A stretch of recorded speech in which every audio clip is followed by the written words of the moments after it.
just put some on. Do you know what a Sheila is? What are budgie smugglers? Does this look like actual IKEA meatballs? We're going to cover off in this tutorial is virtual backgrounds. We have one behind us right now because of the brain, because we have entered the realm of knowledge. And hello again everybody, and welcome back to a special edition of today's cooking video. So last time we actually made some, as you can see back there, obviously the more popular cereals stay at the front. So today I'm going to be doing some cooking. Well, I might be a little bit tipsy right now, I'm not too sure, probably. I only have like 3 beers and maybe 6, I don't know. We're going to make some 2-minute noodles, proper way. One's enough to make a baby. So, what you want to do, you're going to get a, it's very subjective on what you use. I'm going to use a bowl this time because last time we used a cup. So you want to keep the variety. So now that we have this crunch it in. You just crunch it out. There you go. See, that's easy because then it actually fits inside the bowl. I don't know what you guys think, but I think that's better. And then you got the satchel. Don't do anything yet. So I was thinking maybe some seasoning would be nice on this. Make sure you get the kettle going because you want that going. Sorry about this. It's obviously been a long night. But guess what? The night is still young. You want to just undo these. You want to do a bit of that.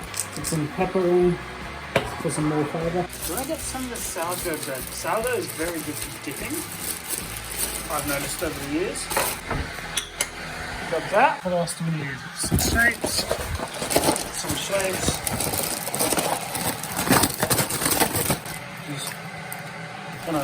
This is the barbecue flavour. I feel like that's the best one. So, well, for this experiment anyways. As you can see, it's very nicely done, I think. You just want to get the hot water. Just got to make sure you put some protection so that you don't spill any water. That would be unfortunate. It's pretty much done. I'm going to just put some on.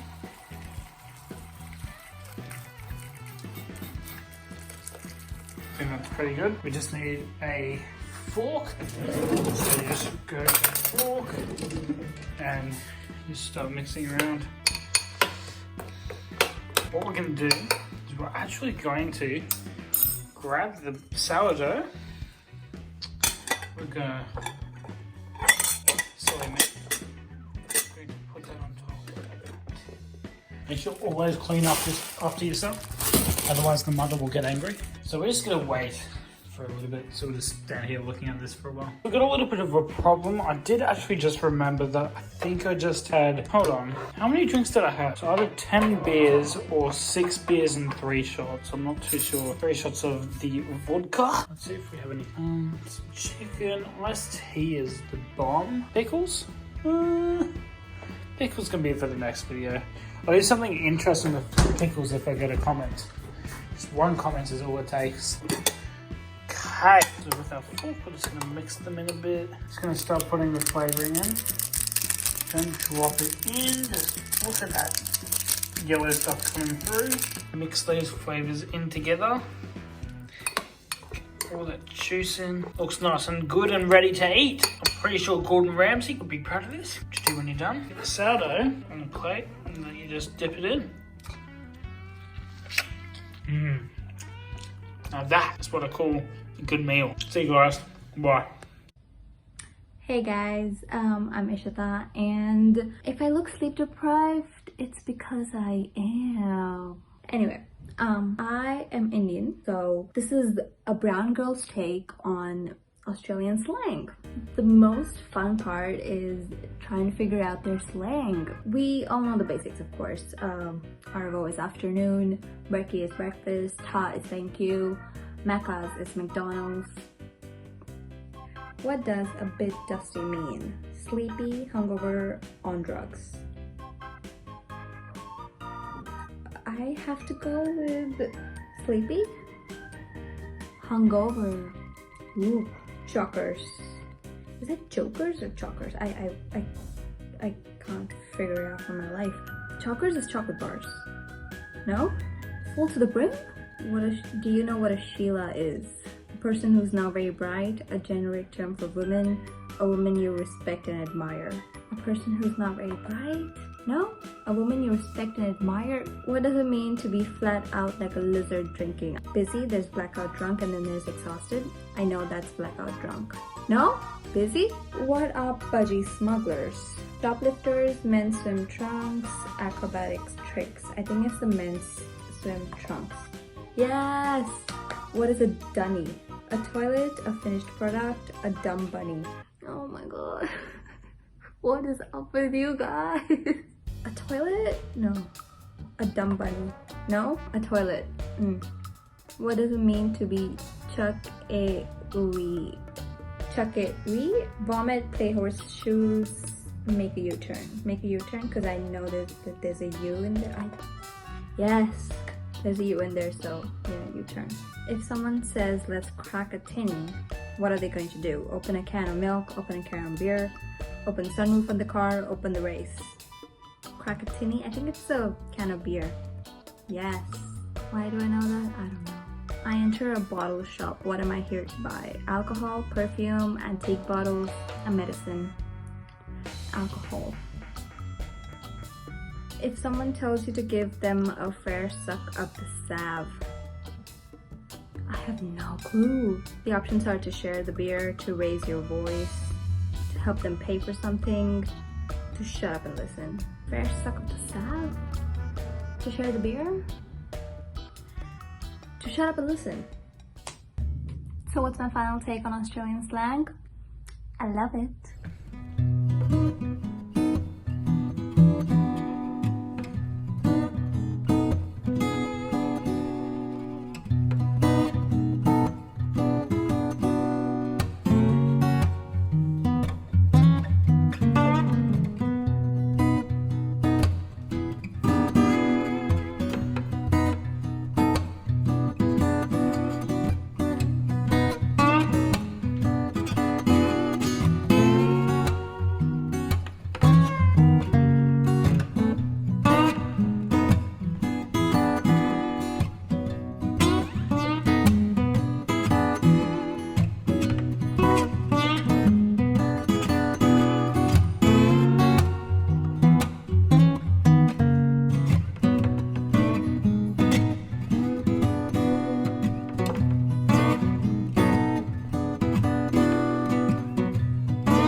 How do you say hi in Swedish? Hey! IKEA released its meatball recipe just like a couple of days ago, and I thought because I have never actually been to IKEA and can't leave the house, I thought I'd bring my first IKEA experience to my home. So I've got the ingredients and I'm gonna chop this up. I'm gonna cry. If you hold water in your mouth, then you're less likely to cry. You know that?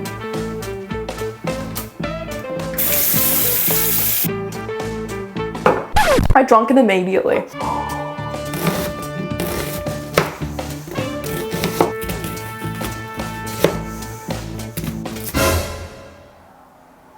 I drank the water. I feel confident that I'm not gonna cry. Oh my god, it stung my eyes immediately. Oh my god. I really needed a large chopping board. Oh my eyes, man. We take pork mince. Beef mince. Oh. Oh, there's paper on both. So we just massage that together. Some good ASMR. Tries to get the ASMR, puts it near the love mic. This is the first time I've cooked in a while too, so if it doesn't turn out, I'm never cooking again. We put in our onion.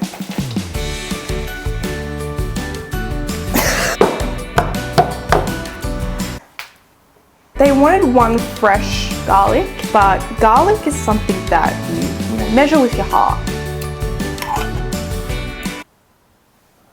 It was at this moment that he knew.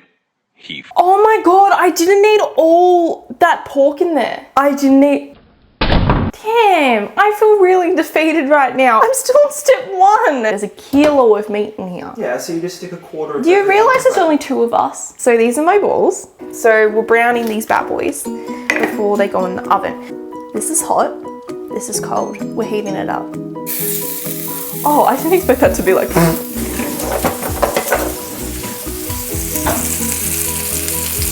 Oh, they are sticking. How are you sticking? I think you're supposed to use a non-stick pan.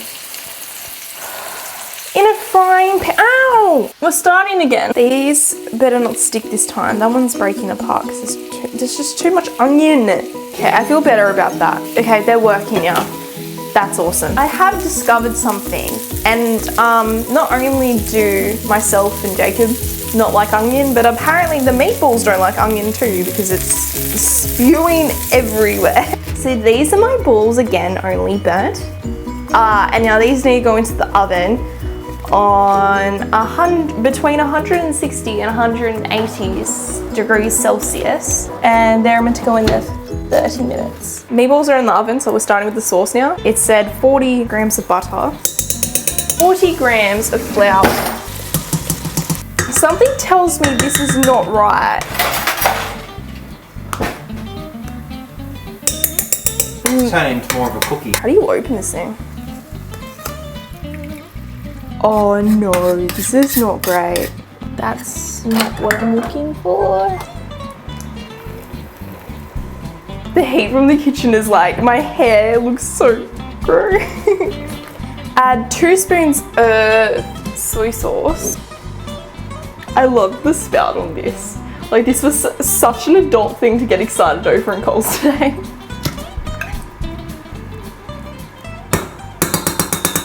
I'm really hoping these didn't dry out.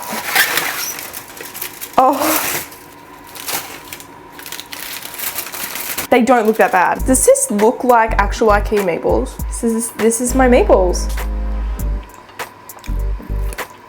That's really good. Compared to other food, it is kind of bland, but then again, like IKEA furniture is bland, so it's not off character for them. So, but it's good. It's good. It's satisfying. What are we gonna do with all this food? Hey guys, welcome back to my channel. Today I'm going to show you some tips and tricks to using the application Zoom so that you can maximize your experience remote learning. So one of the first things we're going to cover off in this tutorial is the use of virtual backgrounds. As you can see, we do have one behind us right now. It is a brain, because we have entered the realm of knowledge, but also because I live in a share house with some decor, which some might consider unsavory or a little bit weird.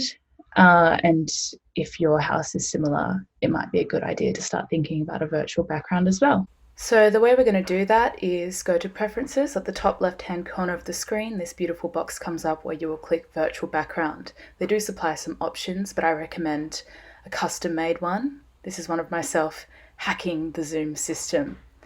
But you don't just have to use stills. There are options for video backgrounds. They do supply videos, but you can make your own, which is very handy if you did want to leave your meeting, because you can pre-record yourself listening to your teacher, play it on a loop, maybe take some notes if what the teacher is saying is particularly interesting, maybe even laugh at some of the jokes that your teachers make.